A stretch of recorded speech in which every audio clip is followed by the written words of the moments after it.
You know who didn't do that, but tweaked all of their songs to fit so well? Under Oath. Talking about that show? Yes, dude. I was wondering because they were like, it's gonna be the whole album, and I'm like, well, how are they gonna play that one song? Right? Like the Jesus song. Yeah. And That was he way starts the singing. original. I had chills. Him on the couch, and I was just sitting there. I was like, the fact that you figure out how to do it like that It was a whole production, dude. with the couches and the light.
What's going on, y'all?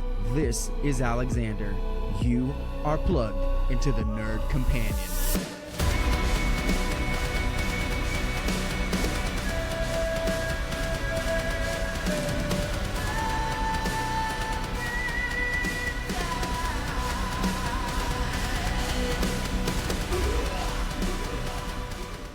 What's going on, y'all? This is Alexander from the Nerd Companion coming at you with interesting, at least in our opinion, some music stuff that we're into. But I got my buddy Josh here. Hey, what's up? My name's Josh. I met Alex through work. Nursing, not my first career choice. So pretty much all of my 20s played music in a signed touring band. Band's called Micah, Relocate. Where can they find you at?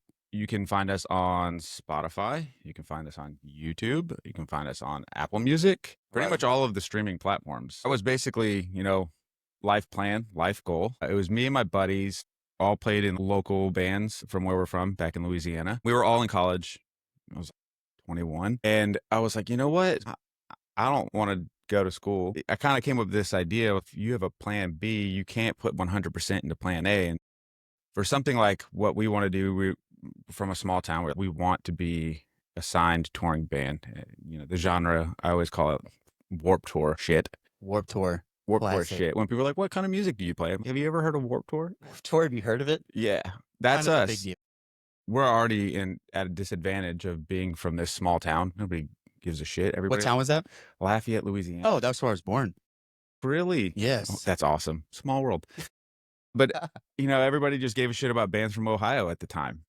So me and my buddies, we were like, let's drop out. So we all quit school and said, we're going to just do this full time.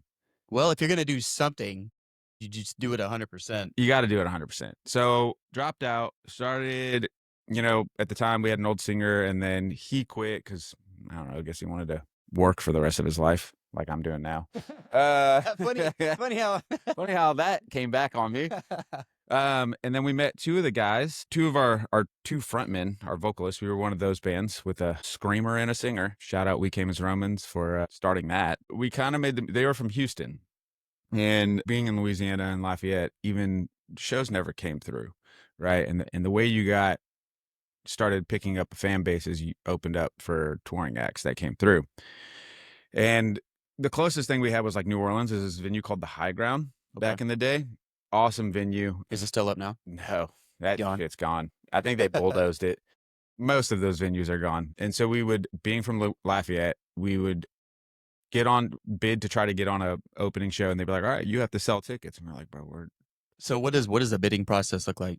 You just put your name in the hat, basically. Hey, this is us. This is our page. Back in the day, it was still MySpace. We were like, look at how many plays we have on our songs on MySpace. MySpace is where you sent traffic, right? Yeah. This is where you can hear our music. And we hadn't, I don't even know what music we played at the time. It was metalcore and nothing near what we played now. So we would open up shows there.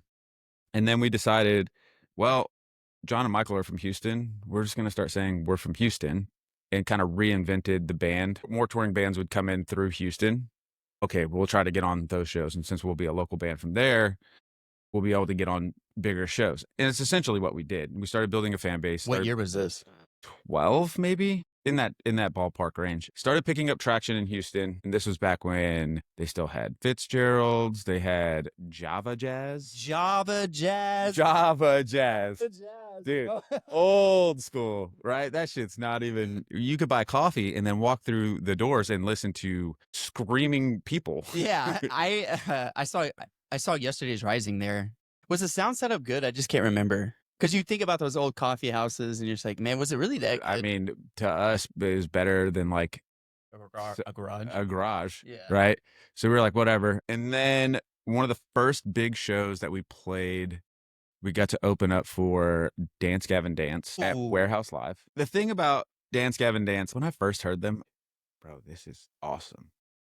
It's so weird and different. And their guitar player, first time I ever saw them, I don't even think I was in Myka at the time, or maybe I had just joined. I can't remember all the bands, but the two bands that were playing were Devil Wears Prada Okay. and Classic. Dance Gavin Dance with Johnny. I don't even think Devil Wears Prada hadn't even put out their second album yet. They were still doing Corner Fest in the dirt.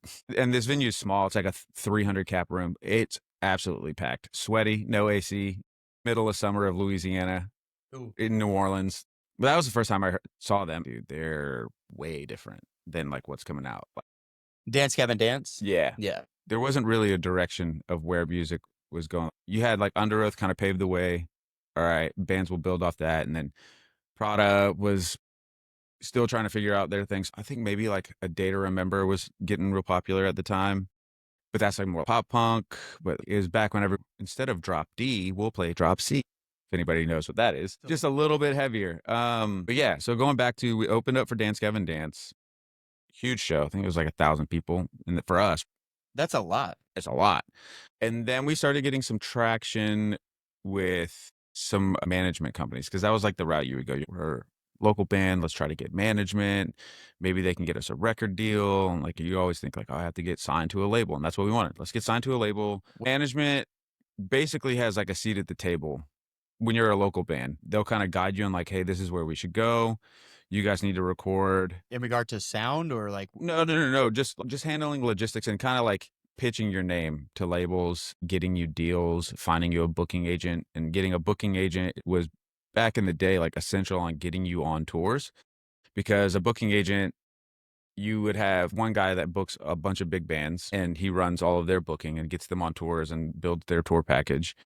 And then you would have somebody that works in the company. Can you throw me a favor? Hey, you have this tour. Can my band that I just started working with, they don't really have a following, but they're putting out an album. Can they open up on the tour? And you would do it for like absolute dog shit money. We're not doing it for money right now. Like, I don't care. I'm eating ramen noodles and Chef Boyardee straight out the can. Then we caught traction with Artery, which was like the go-to management company back in the day for that genre of music. Like, they managed Prada, they managed, I think they had A Day to Remember. And we went with this guy. His name was Will Stevenson. Great guy. And so that's what got the ball rolling as far as getting us on tours and getting us signed. Once we started working with them, the first tour was like a 2-week run. Everything, we would drive from Houston all the way to California to start. Back at home, like, we played a local show in Houston. We could pull like 300-400 kids. But when you go on the road, nobody's heard of you. I mean, you're playing in these rooms the size of what we're in now to like 5 people. Yeah. And you didn't care. Like Java Jazz. Like Java Jazz. And it's just starting all over again, all over the country, right? 2011 still around the same time? It's probably like 2012. Because you're starting to see like a major push in social media. Mm-hmm. So this is probably 2012, almost 2013. And then eventually we got signed to Artery Recordings, which was Artery Management. They were like a big record label in New York, who their moneymaker was Kids Bop. But they had a bunch of other bands, like, and we had talked to some other labels like Roadrunner, I think Red Bull Records at some point, kicking myself in the ass. All of us should have went with them because they didn't have a lot of bands and they were going to push a little harder. And that's where the downfall was with when you're signing to a record label, right? Like, especially if you don't know and you don't have anybody that's like really looking out for you in a business aspect, like a label can pick you up. Hey, we'll produce your album, loan you the money for it, and then we'll put it out there, but we're not gonna promote it How does that benefit them? because it didn't really. They kind of just chalk it up to a loss. They're like, we'll see how it gains traction organically. So we recorded our first album in Arizona with Cameron Mizell, Chengo Records. Cameron's a man, absolute wizard, crazy as fuck. Recording with him was awesome. We spent the entire month in Arizona. In July, in Phoenix, we had the van and a studio apartment that 6 of us stayed in, and we had $30 a day to feed all 6 of us. And we recorded this album in a month. What did y'all live on? Uh, Hot dogs and so I cooked everything for everybody. So in the morning, I would make eggs and toast. In the afternoon, we would just have sandwiches, and then in the evening, I would make we had a charcoal grill. I'd make like grilled corn with like hamburgers. And I would just buy like the big tubes of like 79-cent meat. Like we were eating better than like ramen, but shit. it's certainly a step up from ramen. Yeah. Put out that album and great experience. You're living in this studio apartment. Yeah. What is the financing situation? This is basically a loan from the studio. Yeah. So okay. No, not from the studio. So the From- label fronts you the money to record this project. And you're using that to allocate funds to living expenses, stuff Everything. that's great. So what is a budget look like? What are you looking at? So they break it down in your record contract, right? When you sign it, it says, hey, the way record contracts do, they'll do a 2-album deal with a 3rd option and a 4th option, or they might do a 1-album deal with a 2nd, 3rd, and 4th option, which is essentially saying we'll pay for the first album, see how it does. If we want to do a 2nd album, we'll pick up the option and then you'll sign it. And if they didn't, then you could disperse and go to a different label. But if they wanted the option, they get bid on it, right? So we did, and we didn't have a problem with them at the time. So first album, they gave us like 14 grand, produced the album, and Cameron did it for less than what he normally charged bands, but he liked our music and he wanted to produce it basically. And to pay back this loan, you pay it back with whatever percentage you guys negotiated on what they own of the record and what you own of the record. So our deal, I could be slightly off on this, but I'm pretty sure it's like Artery/Razor and Tie owned 86% of our album, which means we owned 14%. So 14% split between 6 guys. Like I think I got like 1% because I was there for the writing process and I really helped more in like arrangement, but like I didn't come up with the main ideas of every song. Right. So to pay back this $14,000, we're paying it back with the 14% of what we own. Jesus Christ. It's not like, hey, 100% of these sales are going to go to pay this back and then we'll split. It's, well, our 86% doesn't go towards covering the cost of what we loaned you at all. That's just our profit. That sounds like a scam. Well, that's how the record industry works. That is so crazy. And it gets even worse than that because that used to be just album, right? And then bands, the way they really made money, never off of albums, was like shows and merchandise. Right.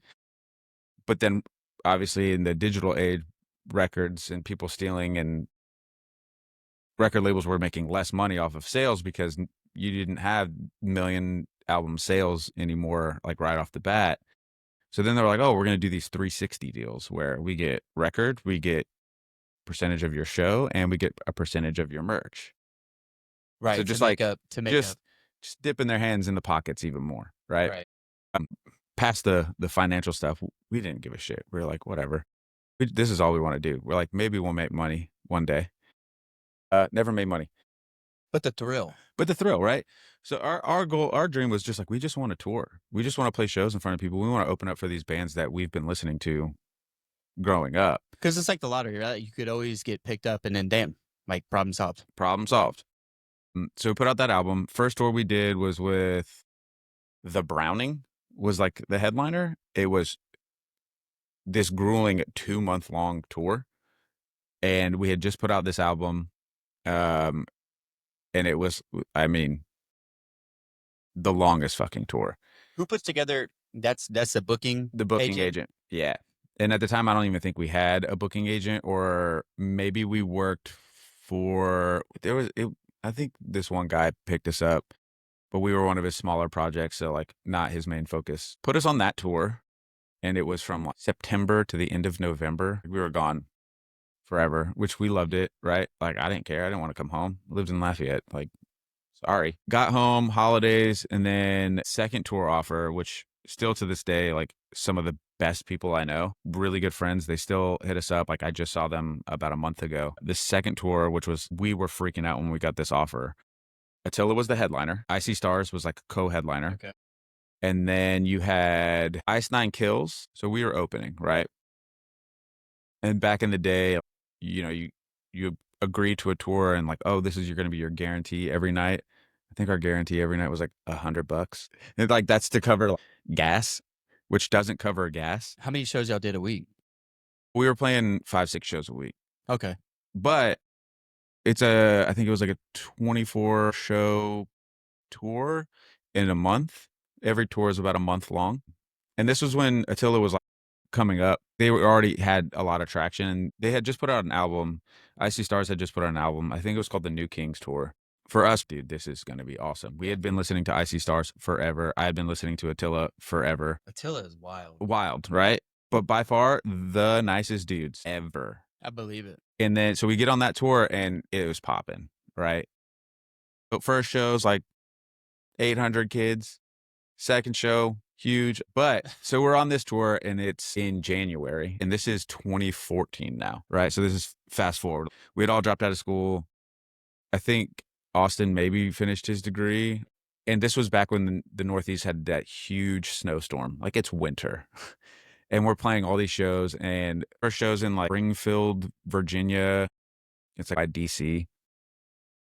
Great first night. It's snowing. This tour is going to be awesome. Right? We're like, Kids from Louisiana. bunch of kids from Louisiana. This is so great. And we had done smaller runs and smaller tours and traveled and all these things. Like before you get signed, you don't have a booking agent. You would find bands in other states and be like, hey, do you want to try to book a tour? And like, we'll go here. And we'd have shows where like the show wouldn't even happen because the booking person for that venue was fake. And you would show up to the city and be like, there's no show. And you're like, oh, cool. Yeah, that was the old grind back in the day. Like, How often did that happen? oh, all the time. We had this 3-week tour where we played 4 shows, but you didn't care, right? You just took the gamble. Whatever, dude. We don't care. We'd sleep in Walmart parking lots in a van. Life's good. Yeah, most people wouldn't say that, but life is good. Optimism, baby. Optimism. And so we're on this tour and we're killing it, right? We're the opening band. Nobody's heard of us. We're selling like $1,000 a night in merch and having to buy merch to get shipped to us on tour. And Success problem. we're popping. Like this is a great tour for us. Like, these people are, oh this my is God. this is the one that you went with Attila? Yeah. Okay. Because you never know. You could open up for a package and nobody gives a shit about you. I'm just here to see the main band, right? For sure. Yeah. And so this is great, which with a $100 guarantee, you know, that's 30 grand in gross. And then at the end of the tour, after paying like booking agent fees, management fees, you come home, we're like, we have $500.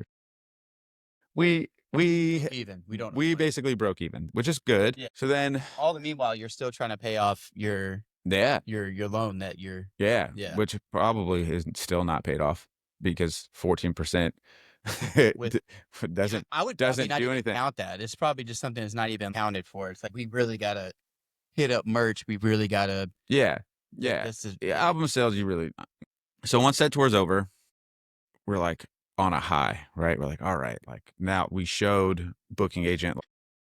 That's kind of how they look at it. Like, how well did you do on that tour? Let me see what other tours I can get you on. And you kind of run off of steam, right? They can pitch you to other tours. Hey, they just did this tour. They had really good exposure. This was their sales every night. And I remember all of us were like, what the fuck? He was like, well, I'm glad you guys did really good on that tour, but we were asking what other tours that can we get on? He was, well, it's a marathon, not a sprint. So basically saying, I'm not putting you on another big tour, even though it was great for you guys and you did really well and people obviously liked you. That's discouraging. What the fuck does that mean? The next tour we get was some 2-week run with cool band, but not a good demographic for us. It was Texas in July. They had been around, right? Every band on that package was just straight metal.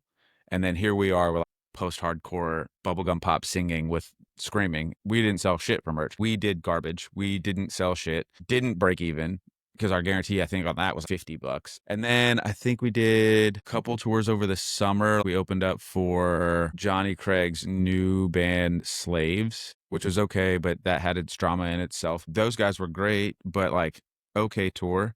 And we're just, what's up? Like, we did so good on Attila, and then now we're not getting shit.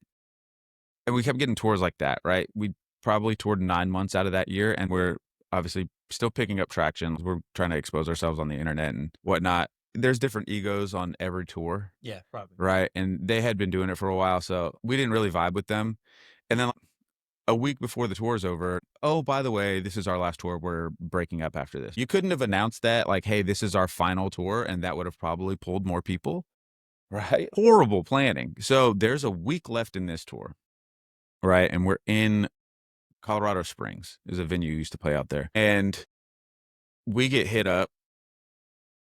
Our manager's like, hey, there's this tour with The Word Alive and Our Last Night and one other band on it. They were like the opening band that got offered it, which was this band, I can't remember their name. They got dropped. And so this is last minute. The tour starts in a week. They're like, do you guys want to fill in the spot? And we're like, absolutely. So we had been gone from September 2nd, and had to decide. Everybody in the band pretty much was like gung ho. Fuck it, yeah, let's go, let's do it. This is another big tour finally that we've been waiting for. This tour starts October 15th, and then that tour ended December. So long tour, and then after that, we're starting to write our second album. We're gonna go do 2 songs with a producer in LA, Eric Ron. So we're like, we're going to be gone from beginning of September and not getting home until right before Christmas. But we were like, fuck it. We don't care. It's vagabond life, right? Yeah. And so at the time we were all dating people. We had to call them like, hey, just want to let you know, we got this tour offer. I'm not coming home anytime soon. And everybody's stressed out about that. You know what I mean? At the time, our bass player, Luke, was, I have to get home. He was engaged at the time. I was playing guitar at the time. Fuck it, I'll play bass. We'll just have one guitar instead of me and Austin both playing guitar. And everybody's like, hey, cool. So drop Luke off at the airport the next morning. We're writing new music. We get out to start this tour. It was awesome. We were doing great. Great fucking tour. Again, we're killing it. Selling merch again. See, when we get on these tours, we do really well. Yeah. Booking agent, why aren't you doing this? We record, we're having a blast, right? And then we go to Eric's studio, stay there for a week, write 2 songs. And the second album, we had already decided, they gave us our money for the second album. We decided we're going to go with Joey Sturgis this time, who's the other big guy in the industry. We all started coming up with ideas. The way music's released in this industry doesn't really work anymore. There's so many bands that are putting out albums. You put out an album, and then the next month, another band puts out an album. Nobody's talking about your album, right? And I started pitching ideas to the record label and talking about, hey, what if we don't put out an album this time? We just release a new song every month for 10 months. I see that trend. 10 months straight, right? And the way I pitched it to him was, what the biggest industry right now, and other than the country, was hip hop. And that's what hip hop artists do, right? They just put out tracks. And then eventually they'll put out an album with some of those songs are on the album, but then there's new music on that album as well. So that way they're just constantly staying hyped throughout the year. So we pitched that and they were like, well, we don't think we should do that, right? We also knew that like a lot of big artists, the way they work is they work with multiple producers, right? They're writing with different people. And we wanted to write 2 songs with Eric. He had some steam and he was a producer in LA working with a lot of bands. So we wrote Nerve, which was one of our biggest songs. I think it just hit like 10 million streams on Spotify. Wrote that song, and then we wrote Idle Hands, right? So wrote those 2 songs, and the vibe of those songs is kind of different from the rest of the album, but great songs. They're my 2 favorite. And we're doing all this stuff, and then come home in January, we go record the rest of the album, right? January. Album's done. We come home, no tours. We're just sitting. Finally get the masters. It took a long time, way too long. And then finally in August, we get this like 2-week tour offer with The Plot and You and like Moths to Flames. Okay. Cool. Homies. Great. But like 2-week run, it's the first tour we've done in 7-8 months. Bro, we just came off of a whole year of touring. Why are we not touring still? We only wanted a small break to record this album and then get back out on the road and start promoting like, new songs. Like we're just sitting at home. We're not doing shit. I'm waiting table. That's what I did because I had a cool boss at the time would like let me leave for a tour and then come back. And we might have got another tour after that. Like, Escape the Fate and another band called Sirens and Sailors who were super close friends because we came up at the same time and did a lot of small tours together. And they're from Rochester, New York. So fun tour because hanging out with friends. And then at that time, we weren't really happy with our manager. What's I can happening? see why. What's happening? Like, what are you? You're supposed to be in the behind the scenes trying to make it happen, and we're over here pitching ourselves to tours. But then what happens? There's another guy at Artery who had hit us up before we ever even signed with them. His name's Thomas Gutches. So we ended up switching over and being with him. And I don't even think he was with Artery at the time anymore. So we jumped ship, went with Thomas, and so we did that Escape the Fate tour. It was good. Nothing. Oh my God, that was so spectacular. As far as like you're playing second album. no, not even yet. Or yeah, we're starting to play some songs from the second album because we had just put it out. How long does it wait? So after you record and you get a mastered album back, how long before you start introducing new music? I'm sure it's up to the label. Okay. When they want to put out new music. So we started putting out some songs before we released the album. We would send them singles that we want to release and they'd be like, no, we think blah, blah, blah. And it was so funny.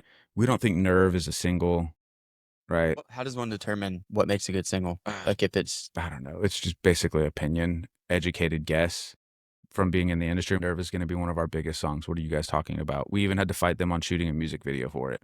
They were like, no, we don't think that's the song to do. And we're like, are you serious? Music video? Yeah. You didn't tell me. Oh, yeah. We have a couple. YouTube. And so they were like, no, we just don't think this is it. Flash forward, it is our biggest song and it's the only song that's hit 10 million streams. Told ya. And we still laugh about that. Bro, we were so right and they were so wrong. Whatever. Sometimes you should listen to your artists.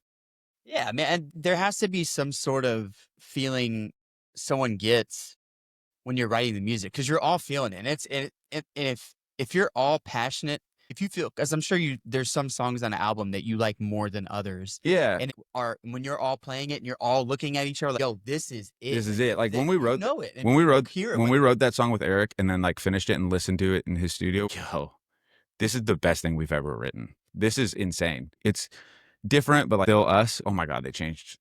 I'm not listening to them anymore. Some bands just completely change their sound. They go from like metalcore to country. I feel like Thrice did that. Oh yeah. Are these the same guys? Yeah. Hey guys. I mean, it was a good album, but it was. And what happens when you do that is you're abandoning your fan base, right? So we did this tour. After that, no tours. What? We just put out this album. We've done one tour on it. We should be touring nonstop again to promote this album.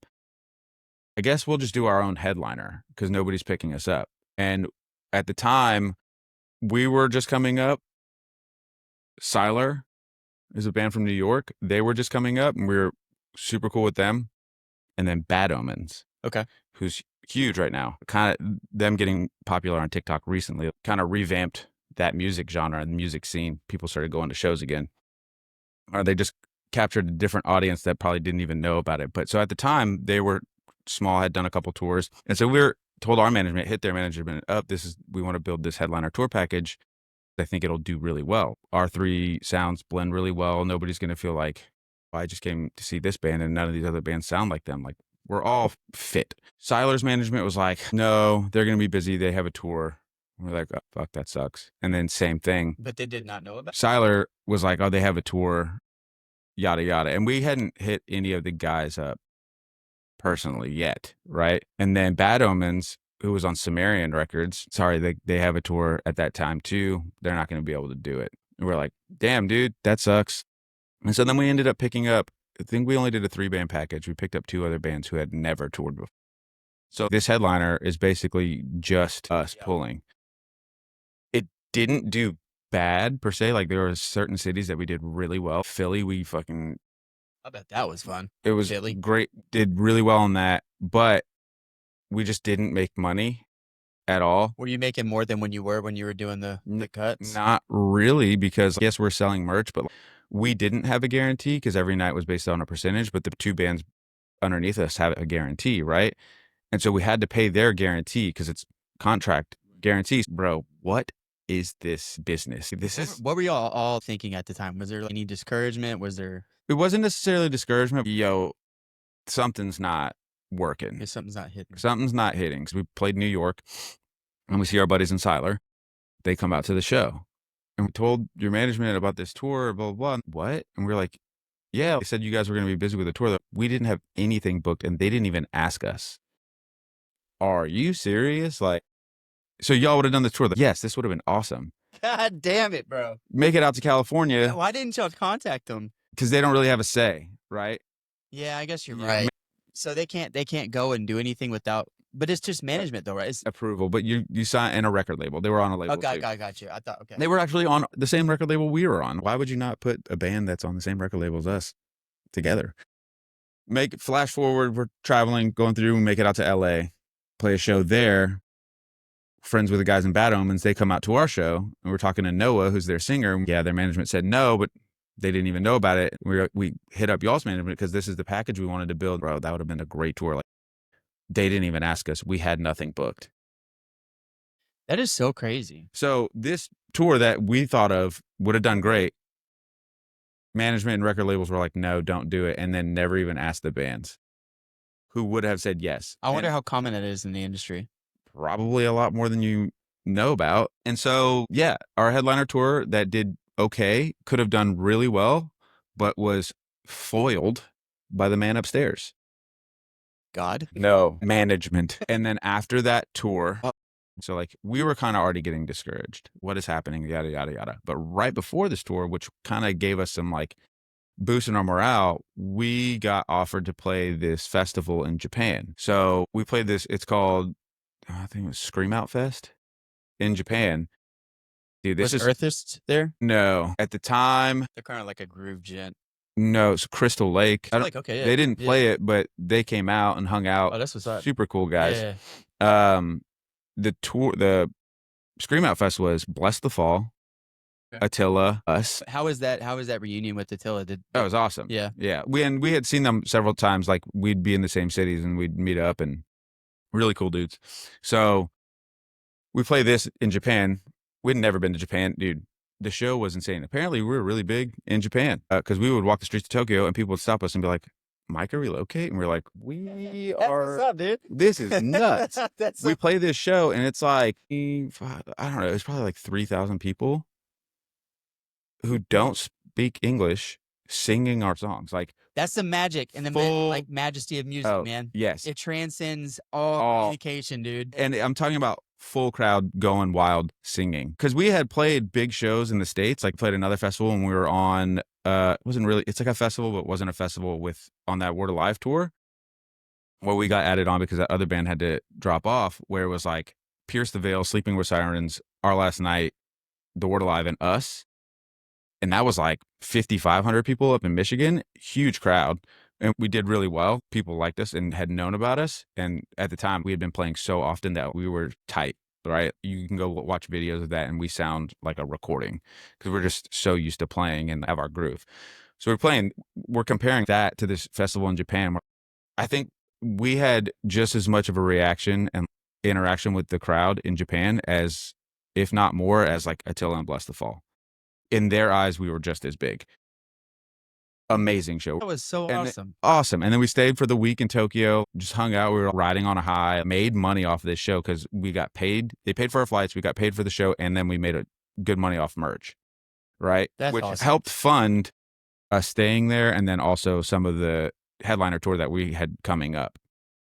And so then we get home, do this headliner tour, and then it kind of blew the wind out of our sails. Once we finished that, we were like, all right, we need to pause for a minute, recollect, figure out what we want to do. And that was middle of summer 2016. And it just kind of dissipated. Like we all kind of were I was in the mindset, you know what?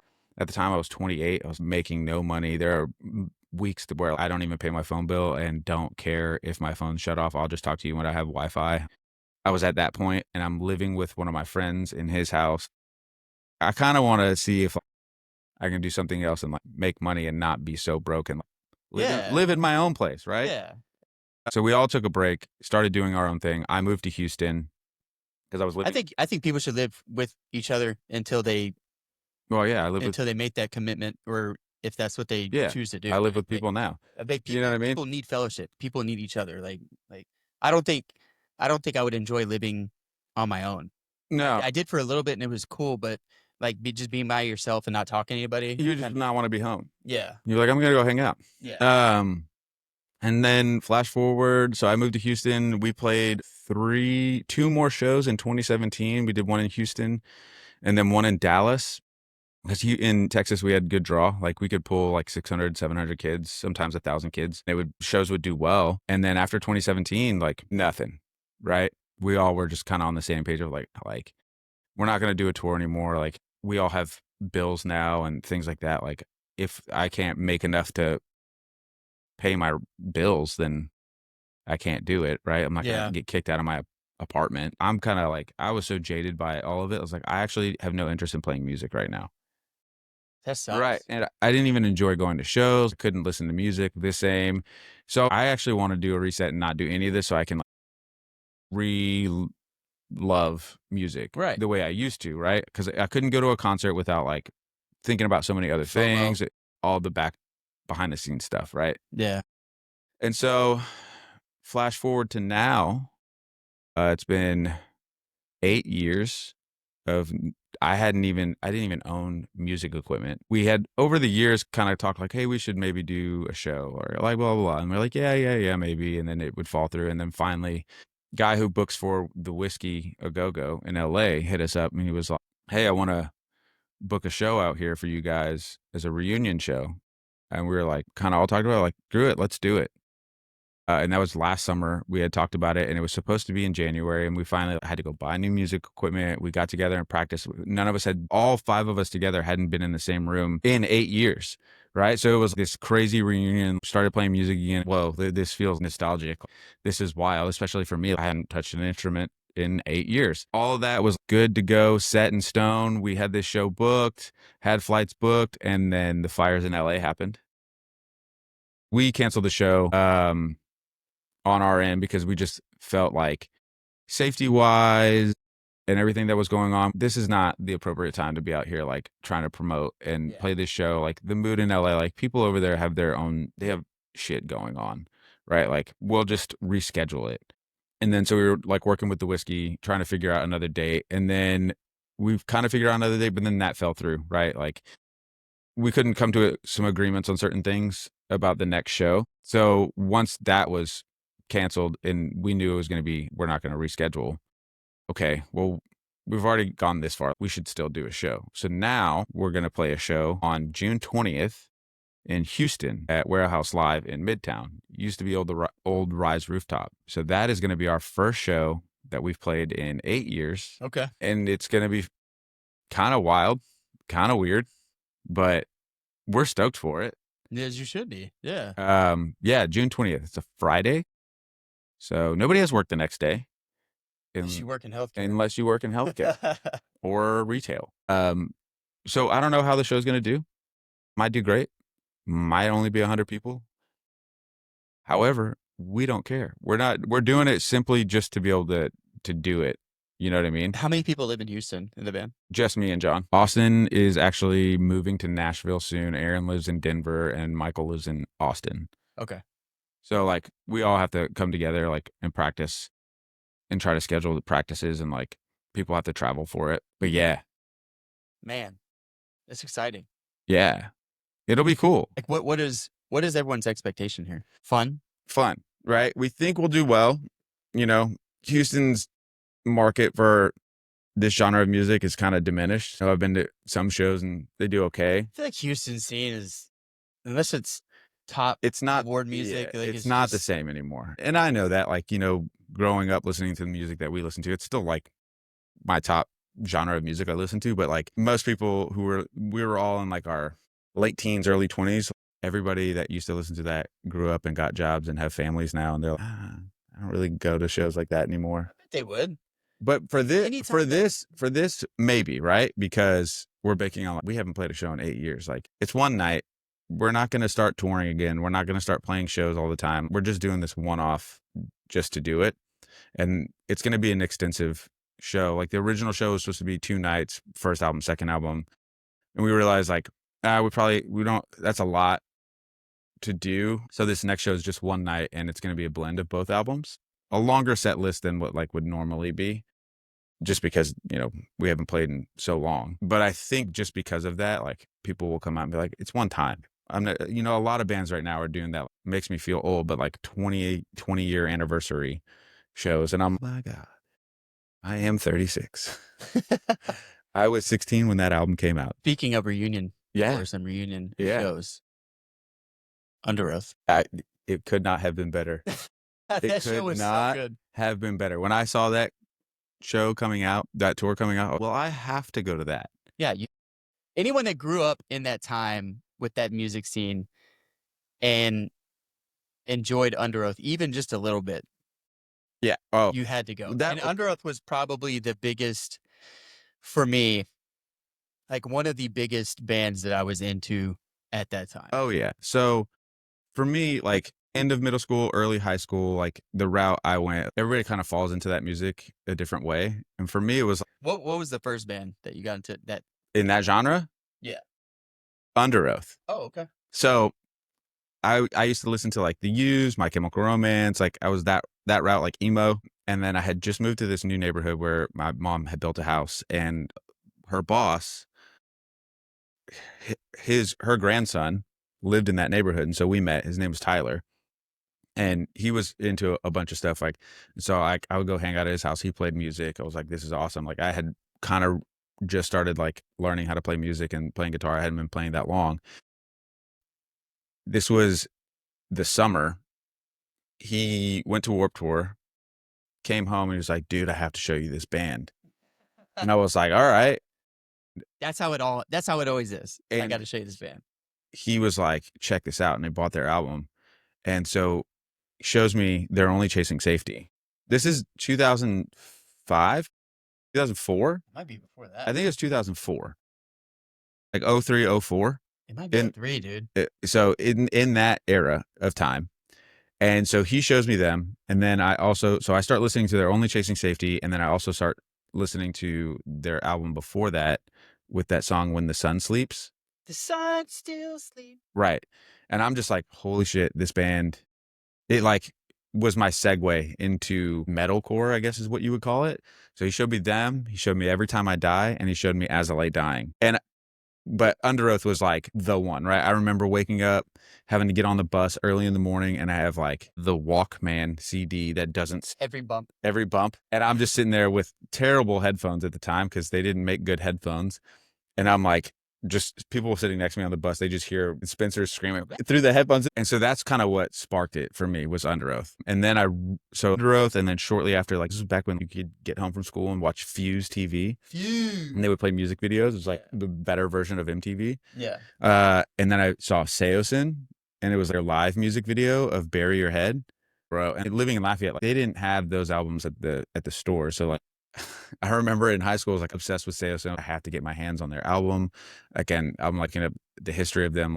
They hadn't even put out their self-titled album yet. And it was like some songs were with Anthony Green. And this was back when like Circa Survive was popping up and people were finding out about Anthony Green. And then some new songs are with Cove. I remember I was at this party in high school and I met this girl and she was talking to me. She was like, I have a CD for me with Seosin on it, all their songs. Whoa. I'm going to steal that. I took it. I was like, this is mine now. So that was mine. I kept it. Which is funny because it was always the girls that love Seosin. Oh, yeah. And then their self-titled album came out, Yeah. and I will argue best album ever. This is post Anthony Green? Yeah. Nah, dog. No, I'm an Anthony Green dude. that's fine. But Seosin's self-titled album with the Beatle, Yeah. my boy Tim, would absolutely back this. You can't beat it. It's front to back, just masterpiece. But so it was like Seosin and Under Oath. And then my very first concert I ever went to, I was a senior in high school, was Seosin, the House of Blues in New Orleans. And I was like, bruh, they're so good. Looking back on it, a lot of people were like, Cove sucks live. I thought he was fine. I don't know. Wasn't paying attention to it, I guess. You were the magic. Yeah, it was like Seosin and maybe Norma Jean.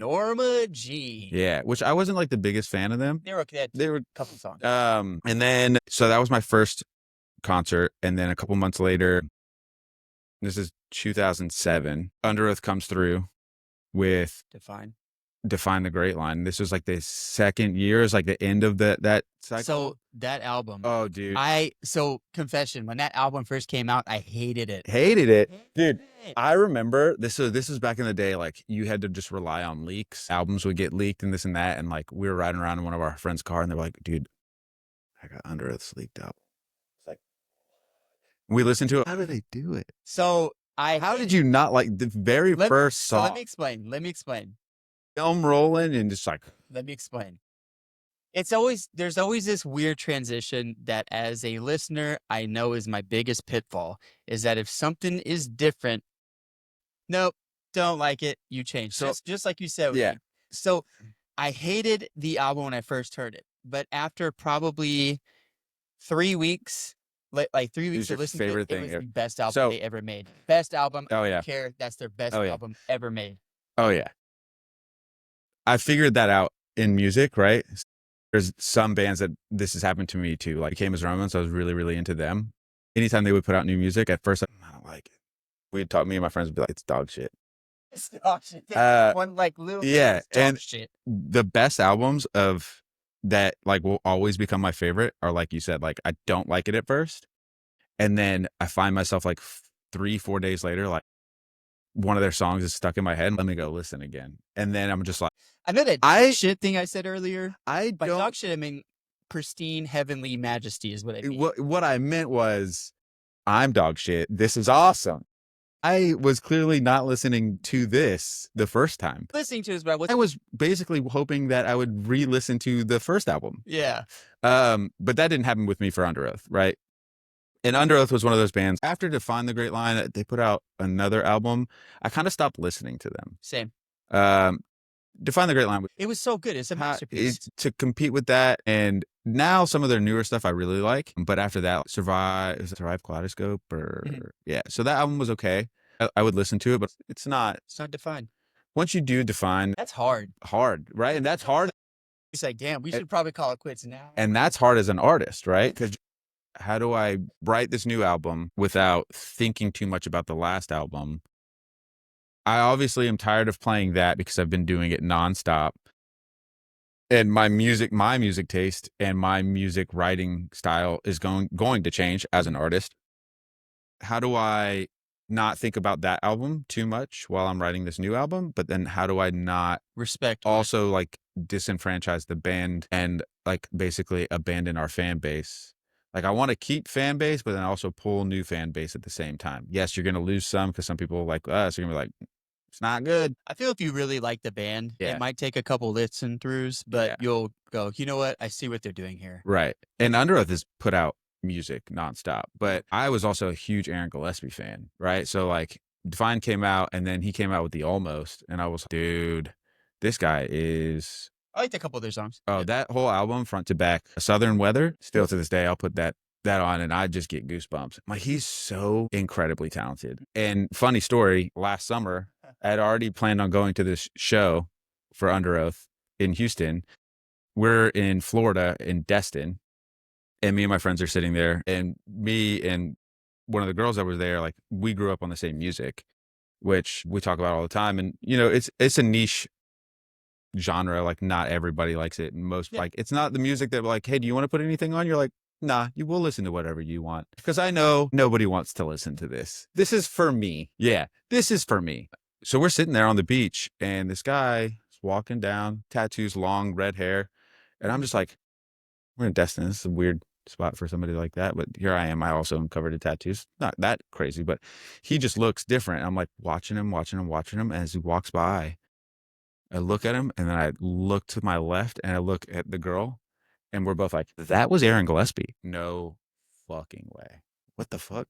So we go, was that really him? Blah, blah, blah. And then finally she went and introduced herself because she wanted to like just talk to him. Yeah. And super nice guy. It's crazy to meet somebody. I don't really call it a fanboy.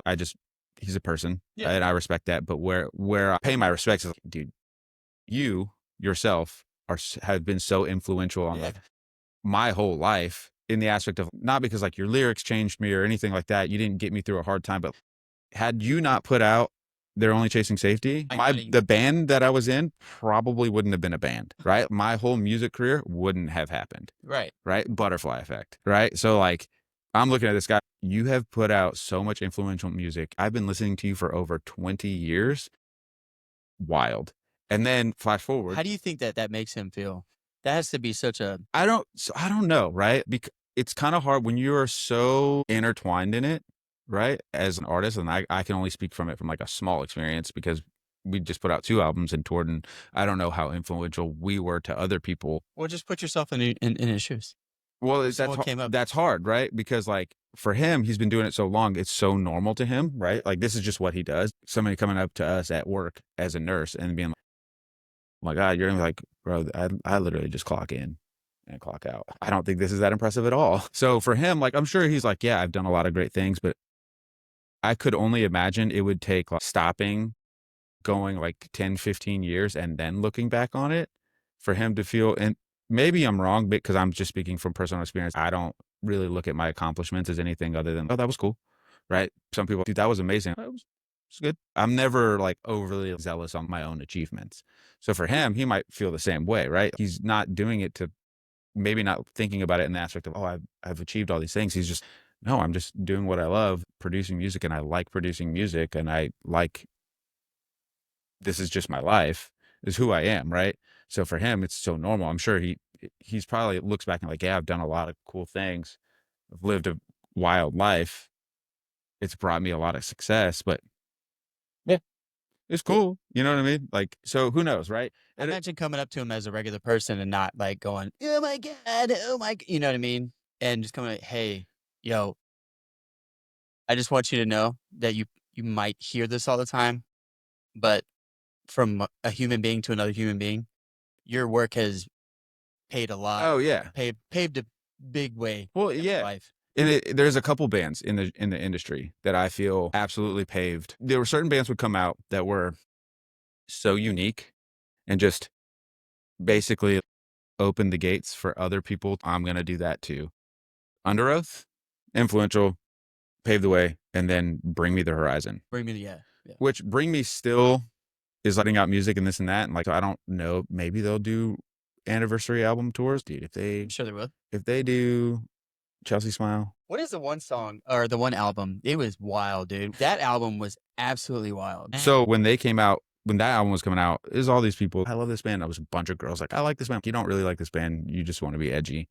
Yeah. I remember the album cover because it's like a collage of pictures. It's like, if I remember correctly. But it's like an aquarium. Count Your Blessings. Yeah, that album. Count Your Blessings was like, well, this is heavy, that was right? like, And they're metal, grindcore, that kind of shit. And then they come out with the next album, Suicide Season, and it was totally different. It was actually produced, you could tell. Like, but from some people, I hate it because it wasn't Count Your Blessings. It was complete. They abandoned their fan base to a degree, but it was mature. Yeah.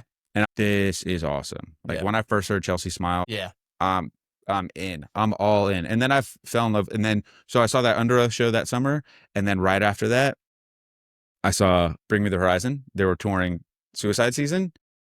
Incredible, right? I didn't even care what other bands were on the show. But there was, I remember on that album, they had a guest vocalist, Sam from Architects.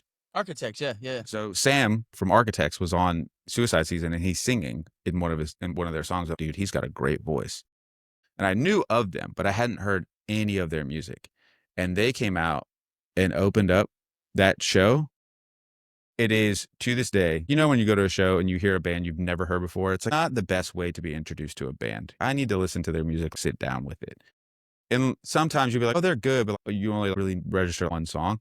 Dude, they came out and the whole time, this is my new favorite band. What? This is awesome. The energy, everything. This is insane. And then Architects became another one of like my favorite bands. Yeah.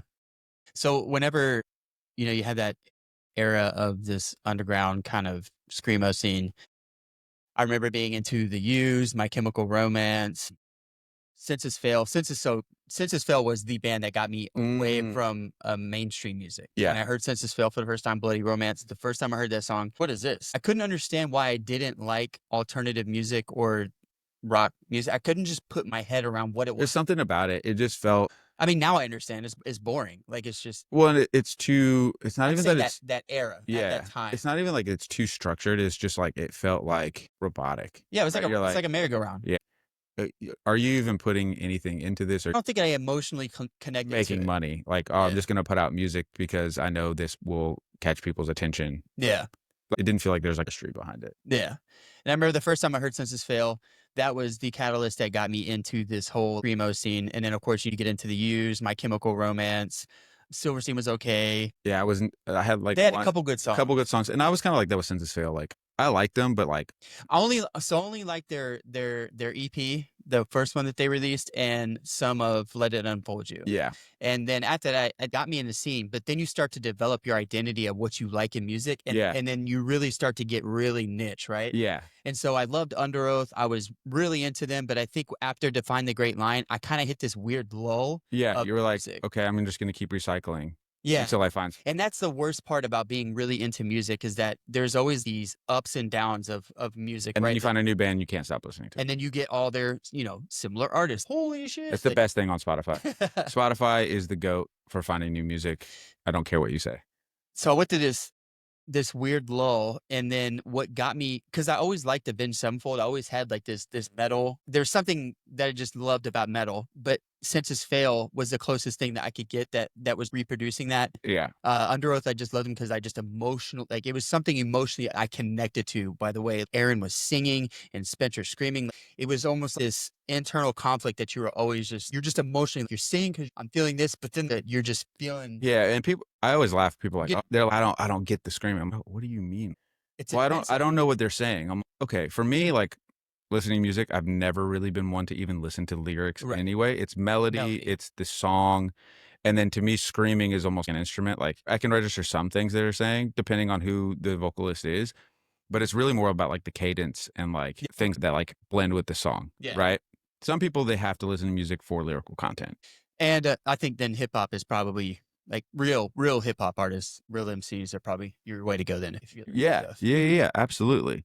But I went to this weird lull where I was kind of listening to music, but I was half-assing it with what I liked. But then the band that really got me into the music that I really enjoy today was two bands, Veil of Maya and Born of Osiris. Right. When I heard those two, their first album, I was going, this is it. No, like, this is what I like. This is what I've been looking for. Yeah, like the second you heard it, it just registered with you. Yeah. And you never knew what it was that you needed to hear. Yeah. But when you hear like, no, this is it. This is it. It's kind of like being hungry and nothing sitting in the spot, and then you taste pizza for the first time. You're like, who invented this? Who invented this? Give them the Nobel Peace Prize. No, I absolutely understand that. And see, everybody. All Sumerian. Right. Sumerian Records. For me. Both from Chicago. I never really got into that genre, right? Like, so everybody has their own taste, and it's just what registers with you, right? I can appreciate them. Veil of Maya, I don't even know if I could recognize a song by them. I'll send you their first album. Born of Osiris. So I thought they were good. Where I was like, is another moment where I'd heard some of their stuff. I was like, yeah, it's okay. Like, and then I saw them live, and I was like, yeah, dude. And they sound just like they do on the album live. How do you do that? Because I know bands that have way more simple music that can't pull off their album live, right? They're not and just I mean, they are, but they are. But some people just write an album in a studio and without thinking, can I do this live? But they sound incredible, and it was in their hometown show because they're from Chicago. Absolutely insane. The only band in that kind of fits in that I really got into, which their music is nothing anymore, but their first album to me was kind of similar to that, was The Word Alive.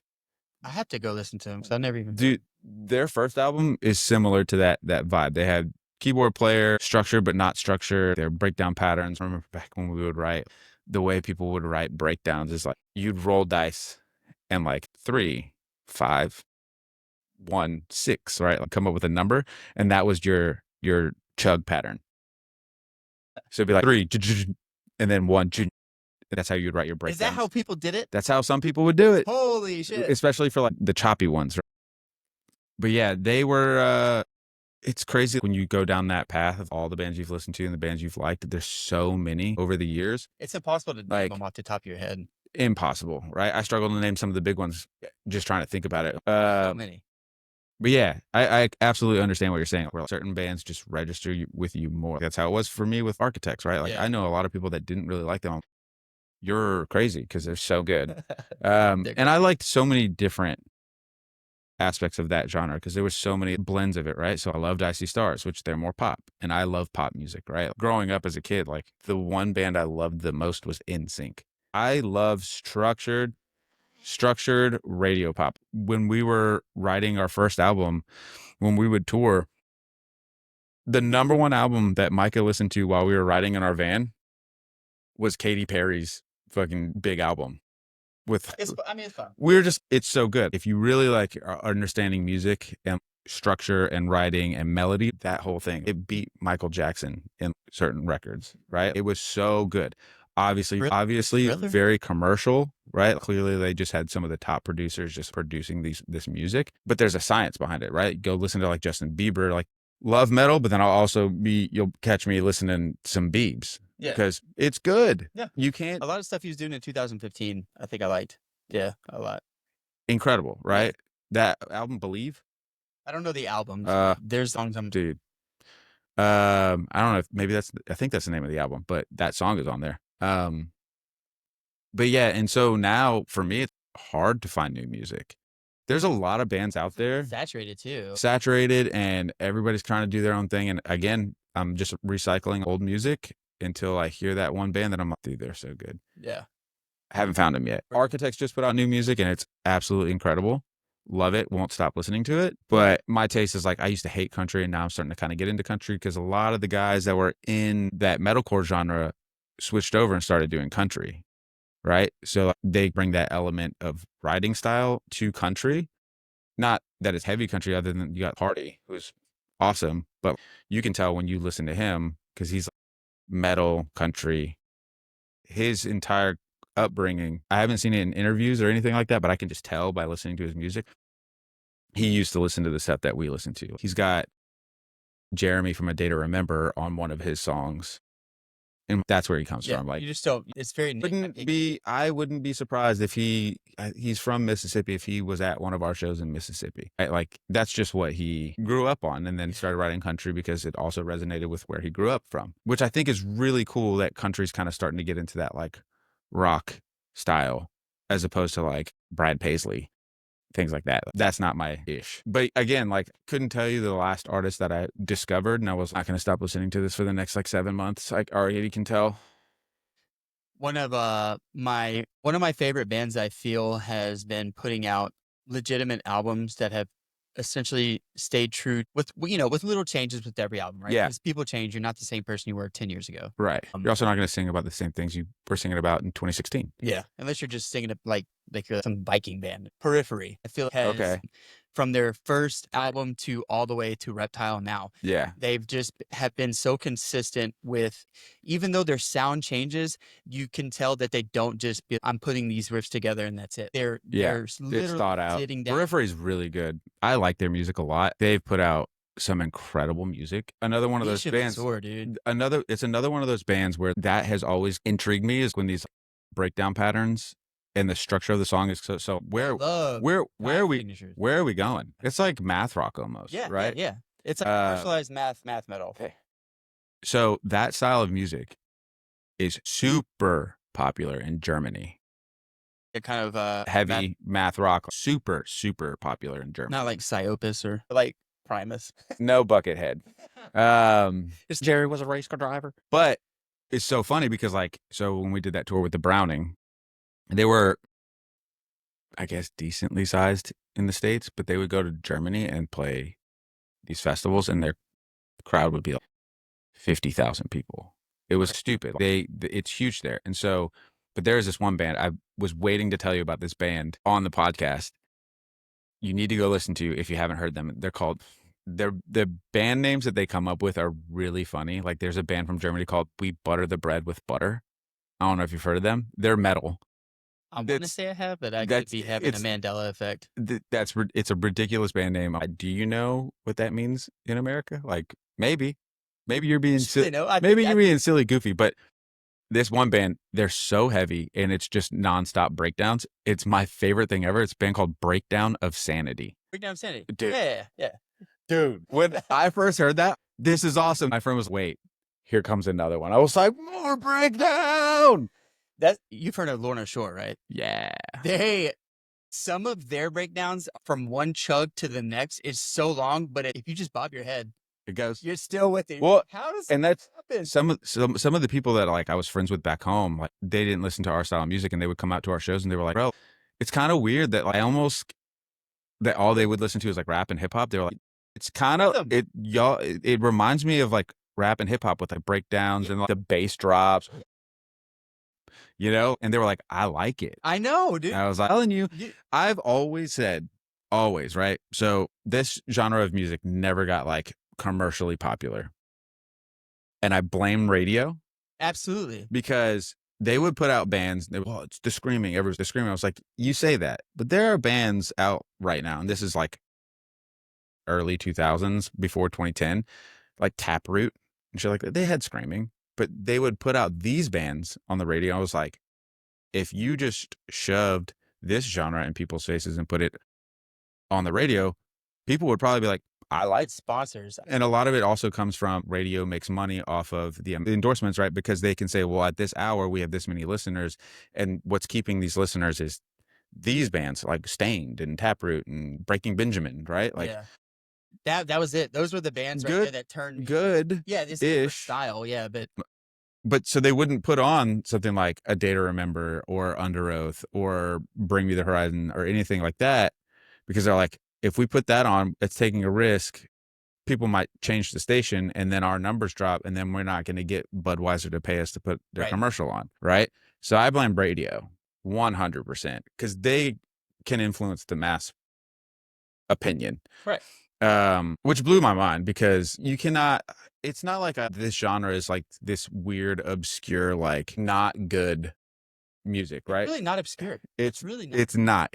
There's structure to it. You can follow it. There's lyrical content. There's melody. Maybe some, like, it'd be a little bit more of a push where they're just like straight deathcore. Like, that's probably not going to. Yeah, like Lorna Shore probably is not going to. No. Okay. But then you also have like bands that were huge in the metal world, Killswitch Engage. Yeah. They were on the radio. People loved them. Were they on the radio? Yeah. In LA, right? But like, they're popular.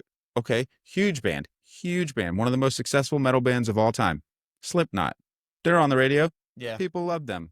Yeah. You're telling me Slipknot can be on the radio, but We Came as Romans wouldn't do well? It's weird. Or people would probably love Attila with their lyrical content. Like, people like that. I know where you were going with this. I wouldn't be surprised if earlier you were saying like there's a rhythm to it. Yeah, you were going somewhere with that. Well, I was like, I wouldn't be surprised if like more people would be into it if they were exposed to it. Yeah. Right. Other than like the only exposure they have to it is like the weird emo guy that they know is like, listen to this music. They're like, bro, no, look at you. Look at you. I mean, I was like that in high school. Like dude, if I showed you my high school yearbook, my senior year photo, you'd be like, you went full. You went full. Oh, dude, I'm pulling it up. I think everybody has to see it. It's too good to not share, because the way I look now is so vastly different. Definitely had a glow up, but at the time, you were a scene kid. Oh yeah. I wanted to do scene so hard, but I was like, nah, I'm just scared. Like I had curly hair, man. I couldn't do it. I straightened it. I straightened my hair. I was like, I don't care. I'm gonna do what I have to do, because like in a small town like Lafayette, Louisiana, like I was like one of like 5. scene kids. But like you go to Houston, like, and we had to wear like uniforms to school.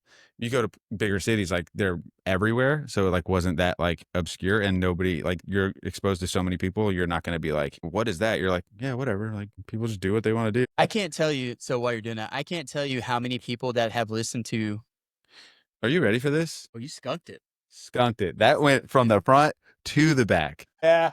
That's a young 17-year-old Joshua. And I remember my mom was so mad because that's what my hair looked like for my yearbook photo for my senior year. There was one time like I got rid of the blonde stripe and it was just straight black, and one of the teachers like came and like tried to pull my hair off because she thought it was a hat because it was so like, and that's when I knew. I was like, I think it's time to move on.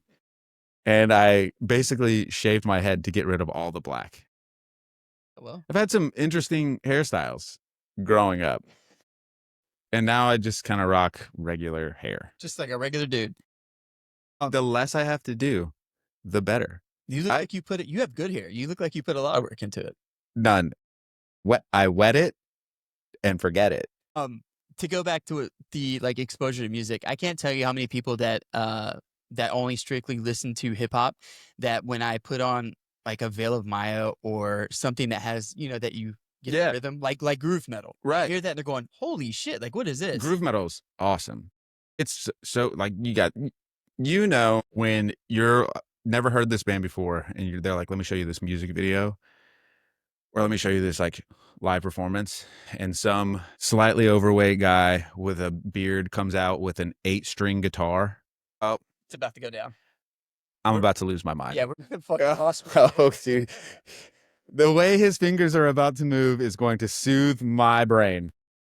And I'll fall into those traps on TikTok where there's those guys that like just play like groove metal riffs, and like their production is great. Like they have great footage, but like close-ups of, I'm like, bro, I got short, fat fingers. I can't even, I struggled with a 6-string guitar. How you stretching across 8 strings, or like an 8-string bass?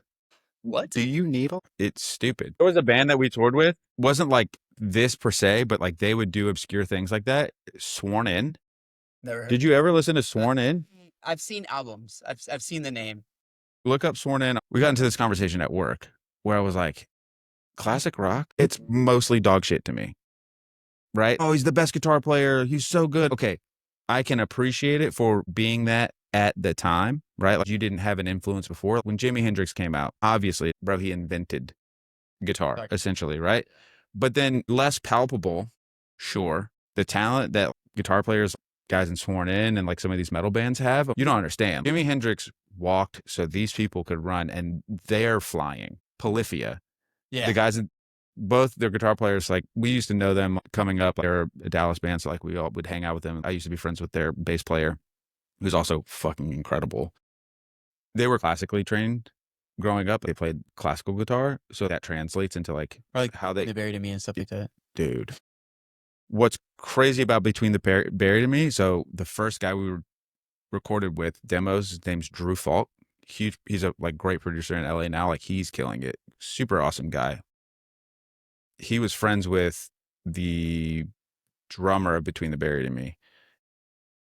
But they were talking about Paul, their guitar player, and like him coming up. You'd listen to him playing guitar and you'd be like, oh, he must be practice all the time. Went to like, Berkeley, didn't he? Someone went to Berkeley. That part I don't know. Oh, it was their other guitar player.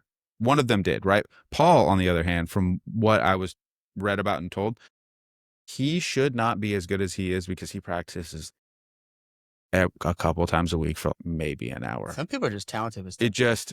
It's called being a savant. And Paul from Between the Buried and Me is a savant. And they're, to me, like, I've always compared them. They're like the metal, today's modern age metal version of Queen. I was going to say Beatles, but yeah. Well, yeah. they're prog rock, right? Yeah. Queen would put out these like obscure songs and you're like, whoa, that's what Between the Buried and Me does. I saw them in Denver when they did the reunion of Colors and they played it front to back. Stupid. But like, that's a Beatles album. But like the most random shit would come up in songs. You'd be like, oh, this is that? They did not care. What instrument is that?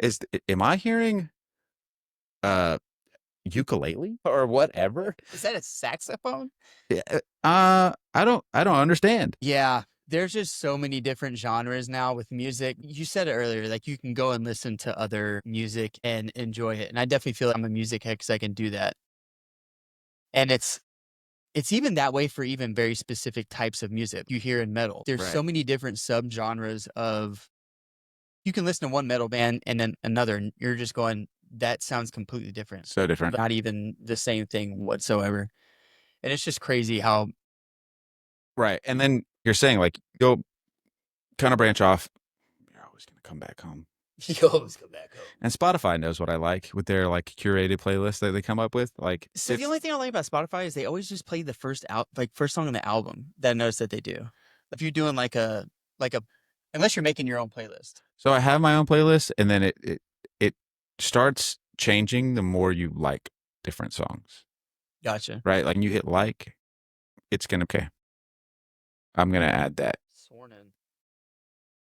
Sworn In's a good one. Shout out to the homies in Sworn In. Yeah. Their music's so good, and he's a piece. Kind of like the singer of As I Lay Dying. Sorry, Tim. Yee. But right.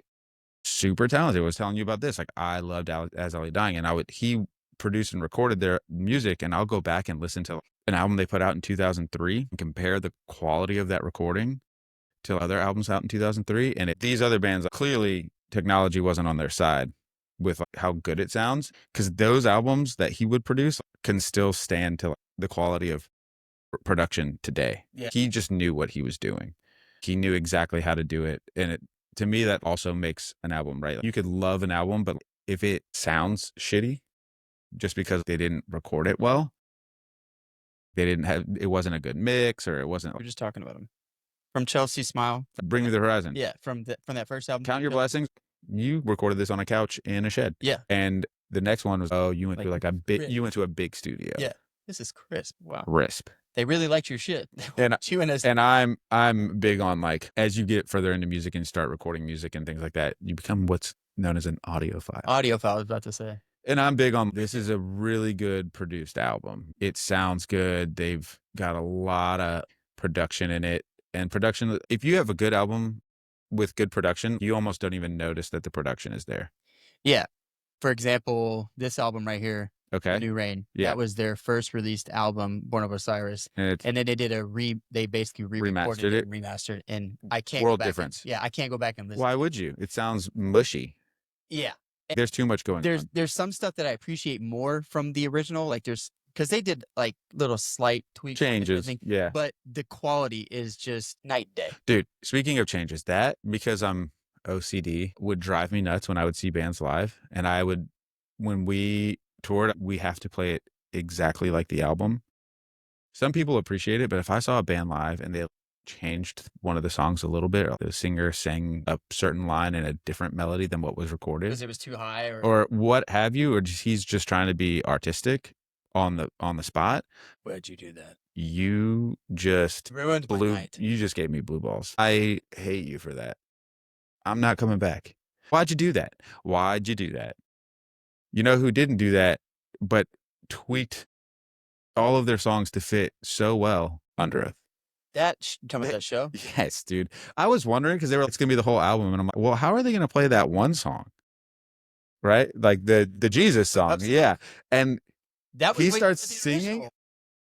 I had chills. Him on the couch, and I was just sitting there. The fact that you figure out how to do it like that, It was a whole production, dude. with the couches and the lights. It's and, one thing to go out there and just play your music, but then usually I'd be, don't do the whole production, but maybe people should be doing this more. Maybe you should be doing. Dude, one of the first bands I saw like in our genre with like good production was Norma Jean. Didn't love them, but like they had these like light towers.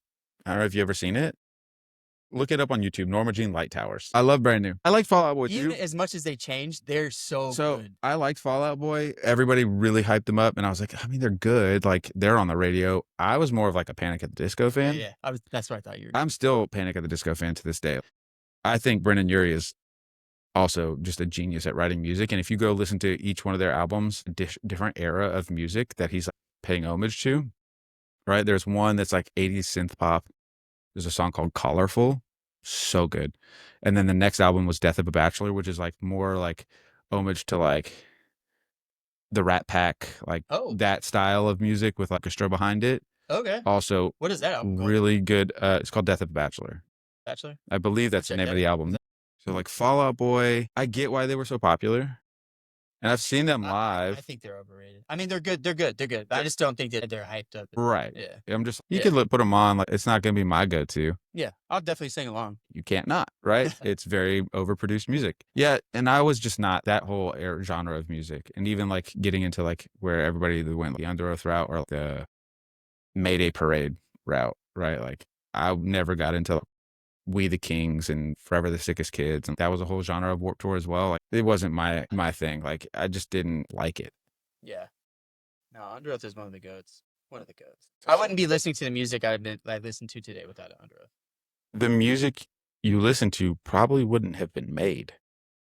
Probably. You know what I'm saying? It's not that they just got me into that. It's that they were so influential in starting something that had never been done before. Yeah.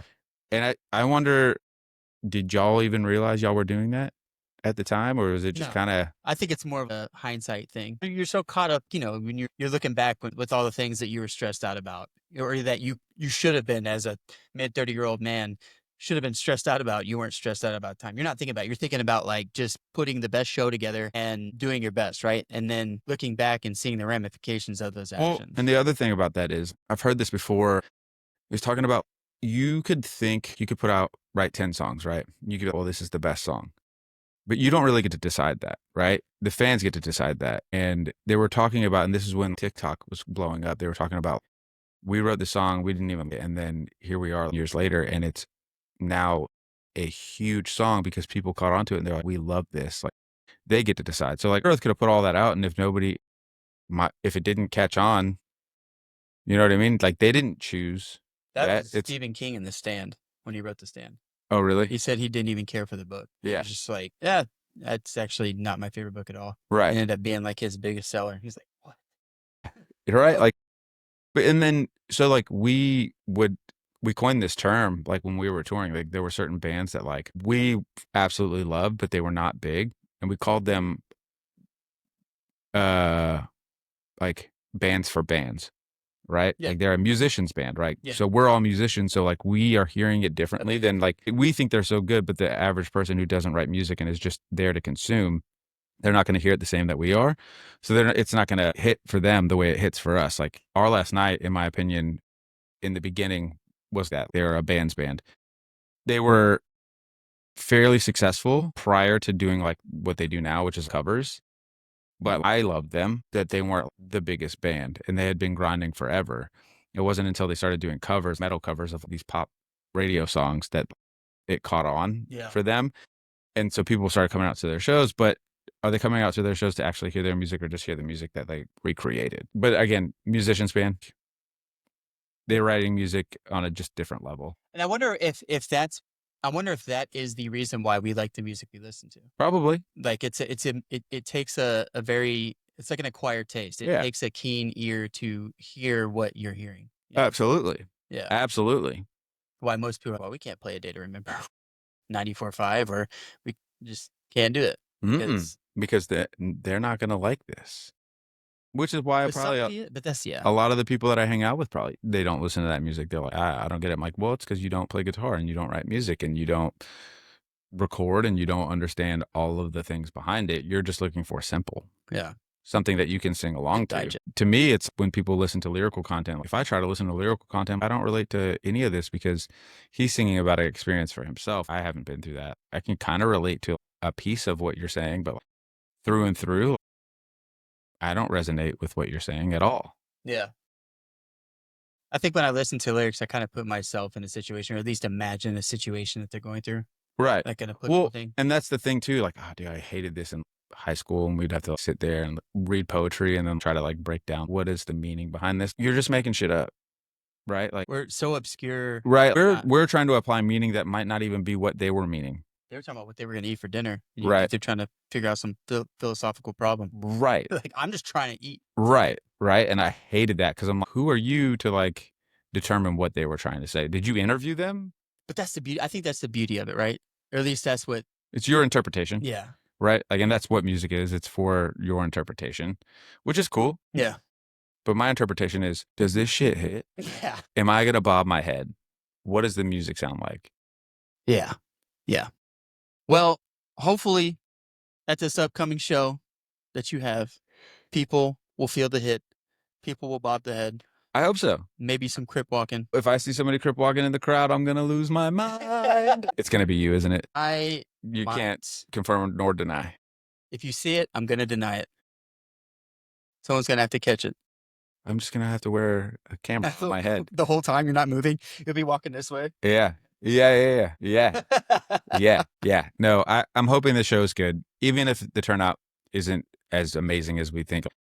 We're really not doing it for any other reason than we just want to play a show. That's what's up, dude. Right? That's it. We just want to have fun.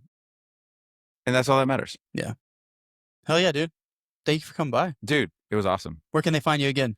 So find us on YouTube. You can find us on Spotify. Find who? Micah Relocate. Myka. Relocate. Very easy. Spotify, Apple Music, YouTube, the works. We haven't put out an album since 2015, or new music. But you have something. We have albums. I can cut that out if you don't want me to. No, but we have music. I mean, and it still stands to today, you know? It's not, oh, wow, that's so dated. No. Yeah. I mean, you could, yeah. That stuff. If you like that kind of music, You're going to like you're it. going to like the music. If you're a fan of Seosin, you'll like us. Hell yeah, dude. That's what's up. All right.